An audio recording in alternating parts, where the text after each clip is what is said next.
siang, salam sejahtera bagi kita semua. Saya Karisma Abdullah Isamin dan rekan saya Uswatun Hasanah. Jadi kami telah berada di Desa Kebonsari, tepatnya di Kabupaten Madiun. Nah, ini merupakan sebuah tempat di mana pembudidayaan dari cacing lumricus yang menjadi viral dan marak di media massa. Nah, selain itu juga masuk dalam pemberitaan di stasiun pertelevisian nasional. Untuk mengulik informasi yang lebih lanjut, mari simak info selanjutnya.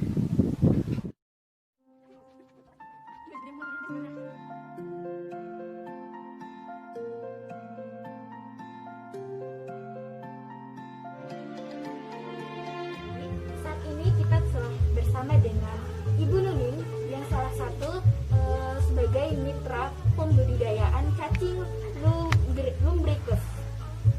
Jadi mungkin Ibu Nuning ya sebagai salah satu mitranya, dan apalagi seorang perempuan. Dari sini ini bagaimana Bu latar belakang dan motivasi dalam penggagasan ide, apalagi cacing ini kan dinilai hal yang menjijikan. Bagaimana bisa mengolah suatu produk ini bisa berguna? Ya, jadi yang melatar belakangi awalnya itu yang pertama saya waktu itu tinggal di Samarinda, Kalimantan Timur. Kemudian saya pulang ke Madiun karena harus merawat orang tua saya yang sudah sepuh. Akhirnya saya dikenalkan dengan teman saya dengan peternakan atau budidaya cacing ini. Nah, saya melihatnya waktu itu yang pertama yang simpel adalah saya membibit hanya satu kali. Kita tidak seperti beternak beternak unggas yang lain atau binatang yang lain, atau kita seperti bercocok tanam harus setelah dipanen maka harus menanam bibit lagi. Kalau cacing ini kita bibit sekali, habis itu nanti tinggal pemeliharaan terus menerus dan akan panen berkali-kali dengan perawatan yang tepat. Jadi mungkin Bu, dari produk ini bagaimana sehingga bisa marak dan viral di media sosial hingga masuk ke dalam stasiun televisi. Jadi karena cacing ini pemeliharaannya relatif mudah, artinya hama tidak begitu ada gitu loh. Jadi akhirnya orang banyak tertarik. Di samping simpel pemeliharaan, kemudian bibit juga cukup sekali, kemudian penjualan kalau saat ini dijual cacing itu juga banyak yang membeli. Akhirnya orang berbondong-bondong lah akhirnya itu pemelihara ini karena tidak memakan tenaga yang banyak, kemudian juga biaya yang besar, lebih simpel. Mungkin saya ingin bertanya, mungkin ini bibit-bibitnya apa itu? Apa ini seperti bahan bakunya dalam pembibitan cacingnya? Oh bukan. Jadi gini, kalau saya dalam hal ini di sini saya pakai medianya blotong. Blotong itu limbah buangan pabrik gula. Nah kalau di sini kan untuk dapat kan gampang karena di lokasi kita Karisma dan Madiun sini pabrik gula banyak. Jadi pakai blotong, kemudian pemeliharaannya gampang, yaitu cukup disiram, dijaga kelembapan tanahnya atau medianya ini, kemudian saya kasih pakannya ampas tahu. Tuh, yang putih-putih ini jadi ampas tahu. Sebenarnya orang mau kasih makan apapun mau cacing itu, gitu. Makanya tergantung dia peruntukannya untuk apa, untuk farmasi atau untuk mungkin pabrik kecantikan atau untuk pakan ternak. Jadi setiap produk itu pada pembudidayaan cacing itu berbeda-beda ya? Berbeda-beda. Jadi kalau peternakan ini saya mengkhususkan cenderung dikonsumsi oleh manusia, maka saya jaga mungkin hanya ampas tahu yang saya pakai. Tapi kalau dia peruntukannya mungkin untuk pakan ternak, misalkan di tambak atau mungkin campuran pelet dan macam-macam, nah mungkin dia bisa dikasih makan macam sayuran, bekas buah, ataupun mungkin ada yang pakai kohe itu kotoran hewan, ada yang kayak gitu. Tapi karena saya peruntukannya cenderung untuk farmasi, untuk obat, maka saya cenderung milih pakannya sesuai lah untuk standar dikonsumsi orang, yaitu ampas tahu gitu. Jadi menyesuaikan Menyesuaikan betul. Jadi ya setiap peternak dia menjual produknya kemana? Ya tergantung yang beli untuk apa. Nah permintaan pembeli misalkan, oh hanya boleh ampas tahu, ya sudah saya pakai ampas tahu. Tapi kalau ada orang nggak apa-apa sembarang pakannya gitu, ya sudah berarti kasih pakan sembarang. Jadi ini merupakan sebuah dari proses pemanenan dari cacing itu tersebut.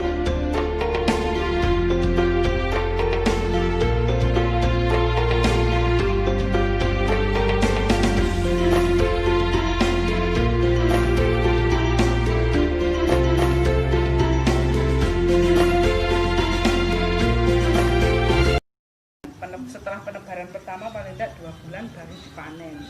Nanti baru diambil yang besar-besar saja, yang sudah dewasa lah itu yang dipanen.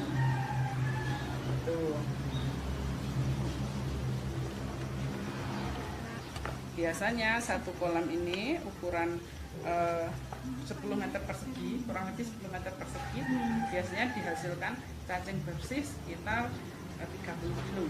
30 kilo, lumayan ya? 25 sampai 30 kilo. Oh jadi pemanenannya itu siap 2 minggu sekali gitu? Kalau saya sebulan sekali. Oh, sebulan Ya. sekali. Kalau seminggu sekali itu cacingnya cenderung. Kalau di sana mungkin tempat itu tempat apa? Penampungan. Oh, Penampungan setelah panen gitu, dipilih ditampung. Nanti biasanya tinggal penepung mau ambil kapan. Karena kan kalau panen, kalau kayak gini kan proses satu kolam ini nggak cukup 1 hari. Kadang 1 kolam ini makan waktu 1,5 hari. Kadang 1 hari selesai, tergantung yang panen. Gitu, 1 kolam kurang 10 meter persegi. Jadi bisa untuk diantarkan di tempat penampungan. Ya, penampungan ya. Ya penampungan.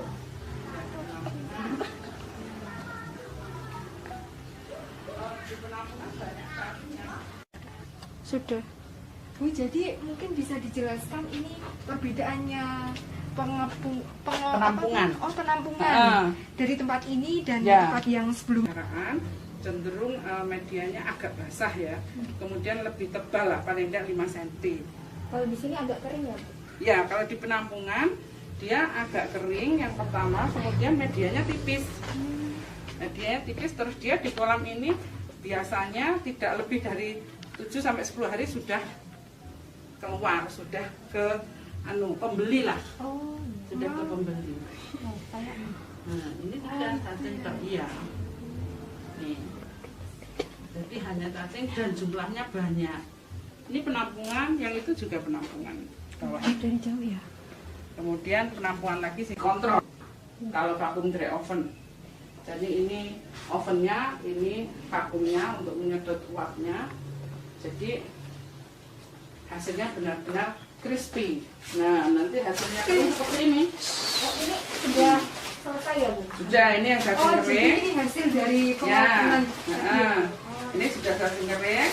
Nah, baru nanti kalau mau dihaluskan, mungkin mau dicampur minuman, atau mungkin kadang orang untuk mengurangi demam atau tipes, baru kita Jadi haluskan. pada dasarnya Yeah. di oven dulu, Betul. baru dibuat seperti ini. Kalau mau dia buat apapun juga bisa selanjutnya. Bisa, ya. Sesuai dengan kegunyaannya. Betul. Nanti ini tinggal menghaluskan. Jadi saya menghaluskan. Kalau pesanan sedikit, mungkin orang beli sekilo apa, saya pakai ini penggiling grinder yang biasa, yang kecil. Tapi kalau kita gilingnya kapasitas sudah di atas 5 kilo, itu saya pakai penggiling yang besar.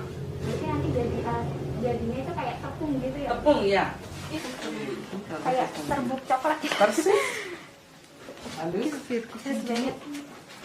Ya.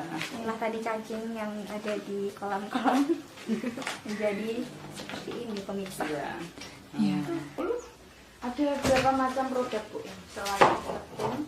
Saya tidak membuat produk bermacam-macam, jadi hanya saya jualnya tepung cacing hidup sama serbuk cacing ini. Kalau permintaan kering ya begini tok sudah dilempar. Ya, bahan dasarnya. bahan Nah, dasarnya. untuk selanjutnya bisa diolah sesuai dengan selera Betul, dan betul. kegunaannya. Ya.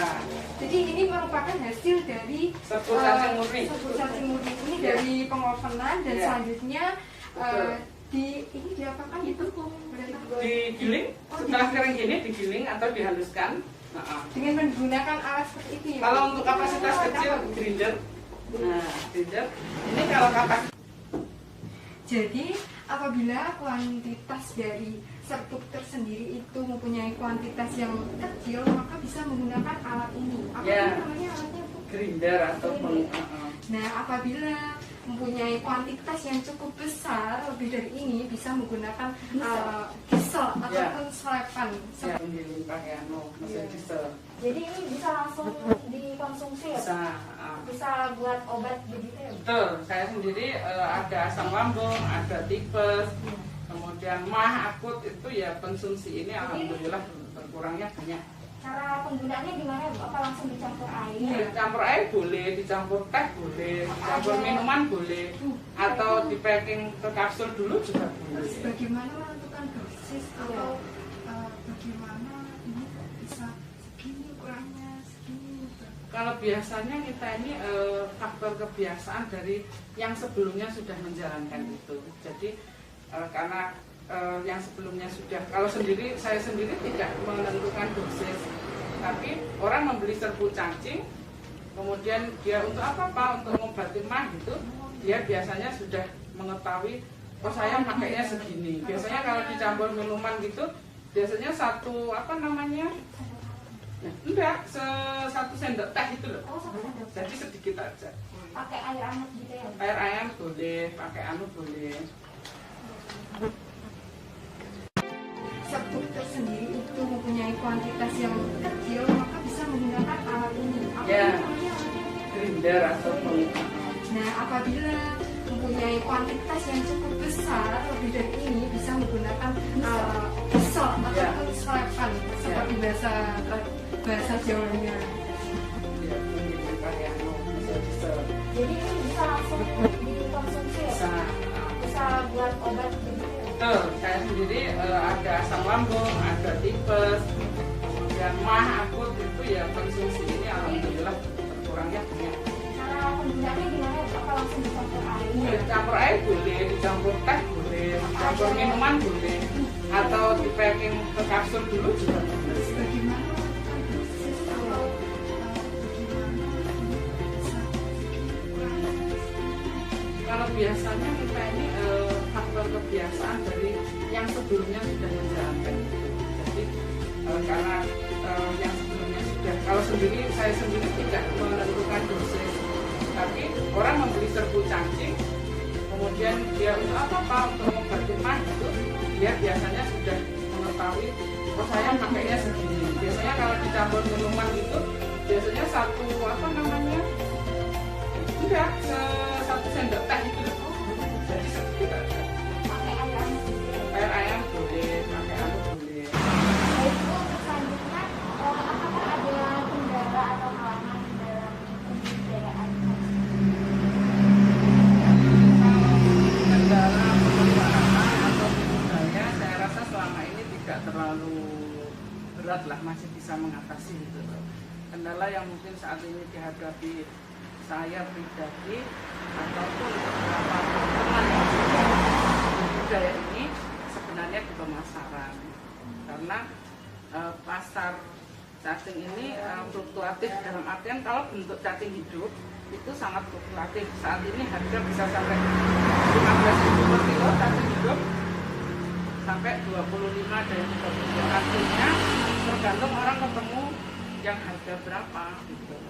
Jadi untuk cacing hidup fluktuatif. Sebenarnya yang sangat bagus para pembudidaya cacing ini kalau ketemu dengan produsen yang bisa menampung serbuk cacing ini gitu loh.